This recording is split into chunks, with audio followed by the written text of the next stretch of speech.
स्वामी समर्थ. स्वागत आहे तुमचं माझ्या युट्यूब चॅनलमध्ये. आजचा दिवस तुम्हाला खूप छान सुख समाधानाचा आणि आनंदाचा जाऊ देत ही स्वामींच्या चरणी प्रार्थना करते आणि आज या नवीन व्हिडिओला सुरुवात करते. तर बघा मित्रमैत्रिणींनो, उद्या 1 जानेवारी 2026 वर्ष जे आहे तर हे नवीन वर्ष सुरू होणार आहे आणि उद्याच्या दिवशी आपल्याला आपल्या घरामध्ये खास करून काही उपाय सेवा ज्या आहेत तर त्या आवर्जून सर्वांनी करायच्या आहे. कारण की येणारं 2026चं जे वर्ष आहे तर ते आपल्याला सुख समाधानाचं आणि आनंदाचं भरभराटीचं जावं यासाठी आवर्जून आपल्या घरामध्ये उद्याच्या दिवशी काही उपाय आणि सेवा करायच्या आहे. त्याचबरोबर योगायोगाने बघा गुरुवार आलेला आहे म्हणून उद्याच्या दिवशी आपल्याला स्वामींच्या मठामध्ये केंद्रामध्ये जायचं आहे आणि स्वामींचा आशीर्वाद घेऊन यायचा आहे. बघा उद्यापासून नवीन वर्षाची सुरुवात होते. नवीन वर्षाचं पर्व आपल्यासाठी चांगलं जावं आणि प्रत्येकांसाठी हे नवीन वर्ष सगळं काही चांगलं घेऊन येवत यासाठी आपल्याला घरामध्ये काही उपाय सेवा नक्कीच करायच्या असतात. नवीन वर्षाच्या स्वागताकरता आपण खूप काही करत असतो. बघा 31 डिसेंबरला पार्टी करणे, डान्स करणे, त्याचबरोबर केक कटिंग करणे या सगळ्या गोष्टी ज्या आहेत तर त्या करत असतो. परंतु पारंपरिक पद्धतीनुसार नवीन वर्षाची सुरुवात जर आपण केली, कारण दिवस देखील तितका शुभ आहे. गुरुवारी नवीन वर्ष सुरू होत आहे. गुरुवार दिवस गुरूंचा वार गुरुवार मानला जातो. गुरुग्रह आपला प्रबळ व्हावा त्यासाठी गुरुवारी आपल्याला ह्या गोष्टी ज्या आहेत तर त्या आवर्जून करायच्या आहे. गुरुवारच्या दिवशी नवीन वर्ष सुरू होत आहे आणि नवीन वर्षाचं स्वागत या पद्धतीने नक्की करावं. तुमचं संपूर्ण जीवन जे आहे तर ते संपूर्ण नवीन वर्ष जे आहे तर ते आनंदात जाईल, आरोग्याचं ठरेल आणि माता लक्ष्मी घरामध्ये साक्षात निवास करेल. या वर्षात तुम्हाला ज्या गोष्टी शक्य झाल्या नाही त्या पुढल्या वर्षात म्हणजेच उद्यापासून नवीन वर्षात तुम्हाला नक्कीच मिळणार आहे. काही इच्छा राहिलेल्या असतील या वर्षी पूर्ण झालेल्या नाही त्या येणाऱ्या 2026 मध्ये नक्की पूर्ण होईल आणि रखडलेली कामे जी काही आहेत तर ती सुद्धा मार्गी लागतील. तर म्हणूनच या सर्व गोष्टी आपल्याला पूर्ण व्हाव्या त्याकरता नवीन वर्ष खूप सुखात आनंदात जावं त्याकरता आपल्याला हा जो उपाय आहे तर तो करायचा आहे. कारण तो फक्त तुम्हाला उद्या सकाळी उंबरठ्यावरती एक वस्तू जी आहे तर ती ठेवायची आहे. ही एक वस्तू उंबरठ्यावरती ठेवल्याने साक्षात माता लक्ष्मी आपल्या घराकडे प्रसन्न होईल आणि आपल्या घराची, कुटुंबाची, मुलांची, पतीची उत्तरोत्तर प्रगती होईल. चांगले आयु आरोग्य लाभेल. मनातील ज्या काही अधुऱ्या इच्छा आकांक्षा आहेत तर त्या पूर्ण होतील आणि त्या तसेच आपलं घर जे आहे तर ते गोकुळासारखं नांदेल. तर आता मग आपल्याला कोणती वस्तू उद्या सकाळी उंबरठ्यावरती ठेवायची आहे, कशा पद्धतीने ठेवायची आहे, कोणत्या वेळेमध्ये ठेवायची आहे याविषयीची संपूर्ण माहिती आजच्या या नवीन व्हिडिओमध्ये मी तुमच्या बरोबर शेअर करणार आहे. त्यामुळे तुम्ही हा व्हिडिओ स्किप न करता शेवटपर्यंत नक्की बघा. चॅनलवरती तुम्ही जर हा व्हिडिओ पहिल्यांदा बघत असाल तर चॅनलला आवर्जून सबस्क्राईब करा आणि असेच नवनवीन माहितीपूर्ण व्हिडिओ बघण्यासाठी समोरील बेल आयकॉनलाही प्रेस करा. त्यामुळे काय होईल, जेव्हा कधी मी नवीन व्हिडिओ अपलोड करेल तर सर्वात अगोदर त्याचं नोटिफिकेशन तुम्हाला मिळेल आणि तुम्ही एकही व्हिडिओ मिस करणार नाही. तर बघा मित्रमैत्रिणींनो, घरामध्ये कुठलीही नकारात्मकता राहणार नाही. हा जर उपाय तुम्ही केला, घरामध्ये घराची सुरुवात जी आहे तर ती नवीन वर्षाची सुरुवात ही खूप चांगल्या गोष्टीने होईल. तर सकाळी उठल्याबरोबर नवीन वर्षामध्ये ही एक वस्तू उंबरठ्यावरती ठेवा. माता लक्ष्मी आपल्या घराकडे 100% आकर्षित होईल. कुठली वस्तू ठेवायची आहे, कशा पद्धतीने ठेवायची आहे हे देखील मी तुम्हाला समोर व्हिडिओमध्ये सांगणारच आहे. कारण की उद्या नवीन वर्षाचा पहिला दिवस सकाळी लवकर उठावं आणि सकाळी लवकर उठून अगदी प्रसन्न मनाने आपल्या गुरूंचं ध्यान करावं, नामस्मरण करावं आपल्याला आणि त्यानंतर आपल्याला आपल्या नित्यकर्माला, कामाला जी काय सुरुवात आहे तर ती करायची आहे. उद्या सकाळी लवकर उठल्यानंतर आपल्याला सर्वात अगोदर आंघोळ करायची आणि हा उपाय जो आहे तर तो करायचा आहे. त्यानंतर अगोदर 31 डिसेंबरला झोपताना एक गोष्ट करायची आहे. एक लोटा भरून पाणी भरायचं आहे. पिण्याचं स्वच्छ पाणी घ्या आणि तुमच्याकडे जर गंगाजल असेल तर त्या पाण्यामध्ये 2 थेंब टाकायचं आहे. तर नुसतं पाणी घ्या, नसेल आता तुमच्याकडे जर गंगाजल तर साधं पाणी घ्या.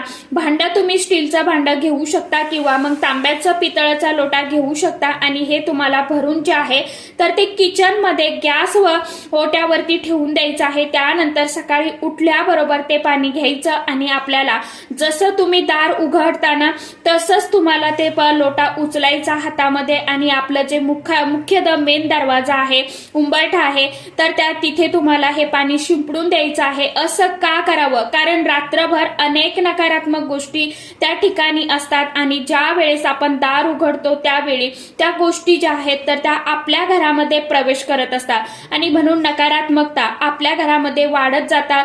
हे न करता आपल्याला हे पाणी शिंपडायचं आहे आणि हे पाणी ज्या वेळेस आपण शिंपडून देतो त्यावेळी आपल्या घरामध्ये कुठलीही नकारात्मकता येत नाही. त्याचप्रमाणे आपले पूर्वज जे आहेत, पितर जे आहेत तर ते देखील ते पाणी पिऊन तृप्त होतात. आपल्या मुख्य दारात ते येऊन उभे राहत असतात आणि असं पाणी शिंपडल्याने ते पाणी पिऊन तृप्त होतात. म्हणून असा आपल्याला हा उपाय करायचा आहे. आता त्यानंतर काय करायचं बघा, आपल्याला आंघोळ वगैरे करून घ्यायची आणि हा उपाय सकाळी जास्तीत जास्त वेळ करू नका. अगदी 12च्या अगोदर किंवा 11च्या अगोदर तुम्हाला हा उपाय करणं झालं पाहिजे. तितक्या सकाळी हा उपाय करणं शक्य होईल तितक्या लवकर सकाळी तुम्ही हा उपाय जास्तीत जास्त करण्याचा प्रयत्न करा. त्यानंतर स्वच्छ आंघोळ करायची, देवपूजा करायची आणि अगोदर हा उपाय करून घ्यायचा. आपला उंबरठा जो आहे तर तो आपल्या घराचं खूप महत्वाचं स्थान आहे. आपल्या घराचा तो केंद्रबिंदू मानला जातो. यातूनच चांगल्या किंवा वाईट गोष्टी ज्या आहेत तर त्या आपल्या घरामध्ये प्रवेश करत असतात आणि नवीन वर्षाला माता लक्ष्मी घरात यावी त्यासाठी हा उपाय नक्की करायचा आहे. तसेच उद्या गुरुवारचा दिवस आहे. गुरुवारी या उपायाला खास विशेष अनन्यसाधारण असं महत्व आहे. तर तुम्हाला उंबरठा स्वच्छ पाण्याने पुसून घ्यायचा, पिण्याचं पाणी घ्यायचं, त्यामध्ये थोडंसं गंगाजल टाकायचं आहे आणि थोडंसं मीठ टाकायचं आहे आणि या पाण्याने आपला मेन मुख्य दरवाजा जो आहे तर तो पुसून घ्यायचा, आपला उंबरठा पुसून घ्यायचा आणि नंतर एका वाटीमध्ये हळद घ्यायची. हळद आपल्याला ओली करायची, त्यामध्ये सुद्धा आपल्याला थोडंसं गुलाबजल टाकायचं, गंगाजल टाकायचं, साधं पाणी टाकायचं आणि त्यानंतर आपल्याला तुमच्याकडे असेल तर मग थोडीशी एक केशराची काडी त्यामध्ये घाला. त्यानंतर तुम्हाला थोडासा भीमसेनी कापूर तुमच्याकडे असेल तर अतिशय उत्तम, तो नसेल तर साधा कापुराची 1-2 वडी तुम्हाला त्या हळदीमध्ये टाकायची आहे. याची आपल्याला पेस्ट बनवून घ्यायची आहे, मिक्स करायचं आहे हे सर्व आणि याचं उंबरठ्याला आपल्याला लेपन करायचं आहे. आता बघा, बऱ्याचशा ठिकाणी तुमचा उंबरठा जर लाकडी असेल किंवा बऱ्याच ठिकाणी मार्बलचा, ग्रेनाइटचा उंबरठा असतो बघा बसवलेला, तर उंबरठा हा उंबरठाच असतो. मित्रमैत्रिणींनो, कोणताही असू देत तर तुम्हाला त्या उंबरठ्याला उद्याच्या दिवशी हळदीचं लेपन जे आहे तर ते करायचं आहे. कारण माझाही उंबरठा जो आहे तर तो याचाच आहे, मार्बलचा. तर तुम्ही करू शकता, मीही करते, तुम्हीही करा. तर तुम्हाला सर्वात प्रथम हळदीचं लेपन करायचं आहे. त्यानंतर एका वाटीमध्ये कुंकू घ्यायचं आहे, ते भिजून त्याने आपल्याला दोन्हीकडनं 2 स्वस्तिक जे आहे तर ती उंबरठ्यावरती काढायची आहे, मुख्य दरवाजावरती स्वस्तिक काढायचं आहे. स्वस्तिक जे आहे तर ते शुभतेचं प्रतीक असतं. म्हणून शुभ गोष्टी संपूर्ण आपल्या घरामध्ये वर्षभर घडाव्या त्यासाठी हे चिन्ह आपल्याला नक्की काढायचं आहे. त्यानंतर काय करायचं, आपल्याला याच कुंकवाने 8 बोटं जी आहेत तर ती उमटवायची आहेत, 8 रेषा ओढायच्या आहेत. आता या 8 रेषा म्हणजे काय, तर माता लक्ष्मीचं प्रतीक आहे. अष्टलक्ष्मी म्हणजे धन, पैसा, नव्हे. तर लक्ष्मी अष्टलक्ष्मीच्या स्वरूपात जर घरात असेल तेव्हाच आपण सुखी, आनंदी, समाधानी राहू शकतो. भरपूर पैसा आहे परंतु जर आरोग्य चांगलं नाहीये तर आरोग्यात लक्ष्मी नाहीये तर मग आपण सुखी राहू शकत नाही. इथे सगळ्या गोष्टी आहे परंतु पैसा नाही तर मग सुखी नाही राहू शकत. तर ह्या सगळ्या गोष्टी महत्वाच्या असतात. म्हणूनच अष्टलक्ष्मी आपल्या घरामध्ये यावी त्यासाठी तिचं प्रतीक काढायचं आहे. अष्टलक्ष्मीचे आपल्याला बोट उमटवायची असतात। अष्टलक्ष्मीची नावं घ्यावी, जसं की धान्यलक्ष्मी, विरलक्ष्मी, संतानलक्ष्मी, धनलक्ष्मी, गजलक्ष्मी अशी तुम्हाला 8 नावं जी आहेत तर ती घ्यायची आहे।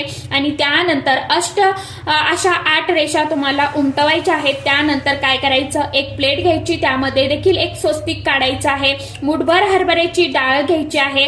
हरभरा डाळ म्हणजे चण्याची डाळ तुम्हाला घ्यायची आहे, किंवा मग अखंड तांदूळ घेतले तरी पण चालेल। यानंतर एक मातीची पंती घ्यायची, गाईच्या तूप आपल्याला त्या पंतीमध्ये टाकायचं आहे।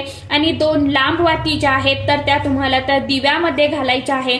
आता जर तुमच्याकडे गाईचं तूप नसेल तर मग तुम्ही म्हशीचं तूप टाका आणि त्यामध्ये चिमूटभर हळद टाका, चालेल, काही हरकत नाही। किंवा मग तुमच्याकडे जर दोन्हीही तूप नसतील तर मग तुम्ही तिळाचं किंवा घरामध्ये जे तेल वापरतात ते तेल टाकलं तरी सुद्धा चालणार आहे। यानंतर दिव्यामध्ये 2 तुम्हाला फूल असलेल्या लवंगा घालायच्या आहेत, चिमूटभर हळद घालायची आहे, 2 हिरवी वेलची जी आहेत तर हिरवी वेलची टाकायची आहे, आणि थोडीशी दालचिनीची स्टिक काडी जी आहे किंवा पावडर असेल तुमच्याकडे तर ती सुद्धा टाकायची आहे। आणि हा जो दिवा आहे तर तो तुम्हाला मुख्य दरवाजामध्ये ठेवायचा आहे, प्रज्वलित करायचा आहे। आणि दिव्याला सुद्धा तुम्हाला मनोभावे हळदी, कुंकू, अक्षदा, फूल अर्पण करायचं आहे, दिव्याला नमस्कार करायचा आहे। आणि बाहेरून तुम्ही आता दिवा कुठे ठेवायचा, तर बाहेरून तुम्ही आतमध्ये प्रवेश करताना जो तुमचा उजव्या साईडने तुम्हाला दिवा ठेवायचा आहे त्यावरती दिवा ठेवा। त्यानंतर अशा पद्धतीने हा उपाय करायचा आहे। हा दिवा जितका वेळ तेवत राहतो तितक्या वेळ तेवत राहू द्या। अशा प्रकारे आपण नवीन वर्षाला आपल्या उंबरठ्यावरती ह्या गोष्टी केल्या तर माता लक्ष्मी आपल्या घरामध्ये येते, आणि जी काय आपल्या घरामध्ये अलक्ष्मी आहे तर ती बाहेर निघून जाते आणि घरातील नकारात्मकता नष्ट होईल। बाहेरची इडापिडा घरात येणार नाही। त्यासोबत माता लक्ष्मी भगवान विष्णू देवासोबत आपल्या घरामध्ये नक्कीच प्रवेश करेल। भगवान विष्णू देवांना या सर्व गोष्टी अतिशय अत्यंत खूप प्रिय आहे।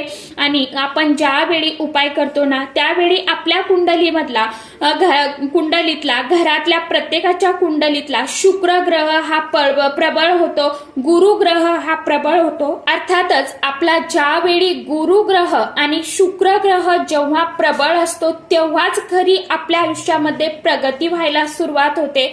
म्हणून उद्याच्या दिवशी आपल्याला आवर्जून सेवा ज्या आहेत तर त्या सुद्धा करायच्या आहे, आणि असे छोटे मोठे उपाय जे आहेत तर ते उपाय देखील करायचे आहे। उपाय नक्की करून बघा। म्हणून तुम्हाला हा जो उपाय आहे तर उद्याच्या दिवशी सर्वांनी करायचा आहे। उद्या नवीन वर्षात हा उपाय सर्वांनी नक्की करा। आणि यानंतर जी आता आपण दिव्याखाली चणा डाळ किंवा हरभरा डाळ किंवा तांदूळ जे ठेवले आहे प्लेटमध्ये तर ते तुम्हाला एखाद्या पक्ष्यांना खाऊ घालायचे आहे, किंवा डाळ असेल तर मग तुम्ही गाईला सुद्धा खाऊ घालू शकता। कधी शुक्रवारच्या दिवशी सकाळी खाऊ घालायचे आहे, तांदूळ पक्ष्यांना खाऊ घाला, डाळ जी आहे तर ती तुम्ही गाईला खाऊ घालू शकता। अशा पद्धतीने तुम्हाला हा जो उपाय आहे, ही जी सेवा आहे तर ती करायची आहे। उद्याच्या दिवशी घरामध्ये आपल्याला एक स्वामी चरित्र ग्रंथाचं पारायण करायचं आहे, महालक्ष्मी अष्टकम पठण करायचं आहे, एक वेळा विष्णू सहस्रनाम पठण करायचं आहे। ज्यांना विष्णू सहस्रनाम पठण करणं शक्य नाहीये तर त्यांनी व्यंकटेश स्तोत्रमचं मराठीमध्ये पठण करू शकता। तर अशा पद्धतीने तुम्हाला उद्याच्या दिवशी आपल्या घरामध्ये आवर्जून ह्या ज्या काही सेवा आहे, उपाय आहे तर ते करायचे आहे। आशा करते व्हिडिओमध्ये सांगितलेली माहिती तुम्हाला समजलीच असेल। ज्यांना काही अडचण असेल, ज्यांना काही प्रश्न असतील त्यांनी कमेंट बॉक्समध्ये विचारू शकता। तर चला, अशा पद्धतीने उद्याच्या दिवशी नक्की उपाय करून बघा। घरामध्ये तुम्हाला किती प्रसन्न वाटतंय ते देखील बघा। आपण ज्यावेळी अशी छोटी मोठी सेवा करतो किंवा घरामध्ये आपण हळदीचं लेपन करतो आपल्या उंबरठ्याला, तर त्यावेळी आपल्या घरामध्ये एक पॉझिटिव्हिटी येते आणि आपल्याला एक सकारात्मकता जाणवते, घरामध्ये प्रसन्नता येते। म्हणून उद्याच्या दिवशी सर्वांनी उंबरठ्याला आवर्जून हळदीचं लेपन करा। शक्यतो करून मुख्य दरवाजा आपला उद्याच्या दिवशी रात्री 12 11 वाजेपर्यंत उघडा ठेवा आणि मुख्य दरवाजामध्ये दिवा धूप लावून ठेवा आणि अशा पद्धतीने आपण जर आपल्या येणाऱ्या नवीन वर्षाचं स्वागत केलं तर नक्कीच आपल्याला येणारं हे 2026चं वर्ष जे आहे तर ते सर्वांना आनंदाचं जावो हीच स्वामींच्या चरणी प्रार्थना करते। राहिलेल्या ज्या काही तुमच्या छोट्या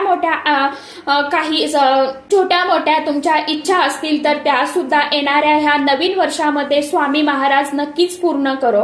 तर चला आजच्या व्हिडिओमध्ये इतकीच माहिती होती, कशी वाटली नक्की सांगा। व्हिडिओ आवडला तर चॅनलला आवर्जून लाईक शेअर सबस्क्राईब जरूर करा।